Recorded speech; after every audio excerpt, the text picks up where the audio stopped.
માનનીય મુખ્યમંત્રીશ્રી આપણે સૌ જાણીએ છીએ કે અમદાવાદ મહેસાણા રોડ જે પ્રકારે ટ્રાફિકવાળો છે, ત્યાંથી આબુ રોડ આપણે જઈએ છીએ, રાજસ્થાન જઈએ છીએ, ટુરિઝમ છે, વ્યાપાર છે, અવરજવર છે, એ વ્યાપારિક અને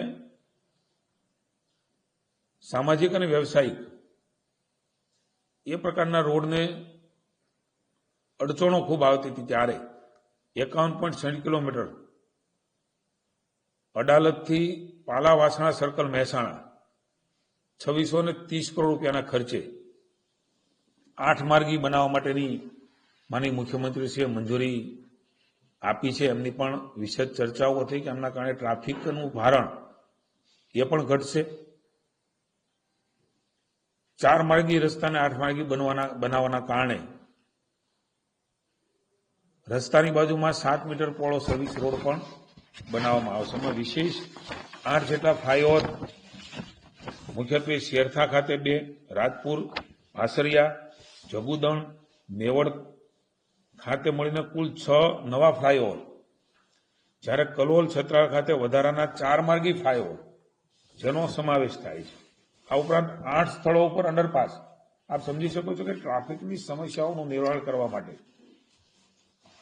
માનનીય મુખ્યમંત્રી ભૂપેન્દ્રભાઈએ માર્ગ અને મકાન વિભાગને જે પ્રકારે પ્લાનિંગ કર્યું છે એ પ્રકારે શેરથા પાસે 2, ઇપો કલોલ પાસે 1, કલોલ શહેર ખાતે 2, છત્રાલ પાસે 1 અને નંદાસણ અને ગણેશપુરા ખાતે 1 અંડરપાસ, એમ કુલ મળીને 8 અંડરપાસ બનશે.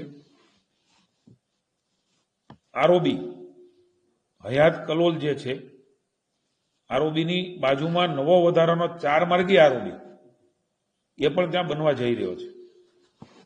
સંપૂર્ણ કામગીરી ખૂબ ઝડપથી પૂરી થઈ છે અને એમના કારણે ઉત્તર ગુજરાત, મહેસાણા જિલ્લાની જે માંગ છે એ પણ સંતોષાશે અને ઝડપથી સેફટીની રીતે ત્યાં આવન જાવન થઈ શકશે, જેનાથી વિકાસની પણ શક્યતાઓ આ તમામ વિસ્તારમાં વધારે તકો પ્રાપ્ત થશે.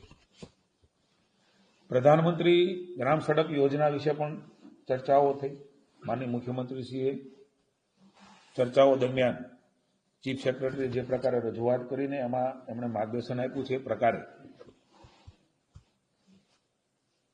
જે આપણી 2011ની વસ્તી ગણતરી છે એમાં 500થી વધુ વસ્તીના નોર્મલ એરિયા, 250થી વધુ વસ્તી ધરાવતા ટ્રાઇબલ એરિયા જે પરાવો છે. આપણે સૌ જાણીએ છીએ કે ગામની અંદર નાના મોટા પરાવો છે ને એમને આવન જવન માટે ખૂબ મુશ્કેલીઓ પડતી હોય છે. પ્રથમ વખત પાકા 12માસી રસ્તાઓ એને જોડાણ આપવા માટે ભારત સરકારમાંની મોદી સાહેબના નેતૃત્વની સરકાર 60% અને 40% એ રાજ્યની સરકાર આ નાણાકીય ભારણ સાથે આ કામ કરવા જઈ રહી છે. પર્વતીય વિસ્તારોમાં પણ 1.50 કિલોમીટરની લંબાઈ સુધીમાં 500 મીટરની ત્રિજ્યામાં આવતા પરા વિસ્તારની ગાઈડલાઈન મુજબ વસ્તીના આધારે જોડાણ આનાથી આપી શકાવાની છે. એ પ્રકારનો નિર્ણય એ રાજ્યની સરકારે લીધો છે.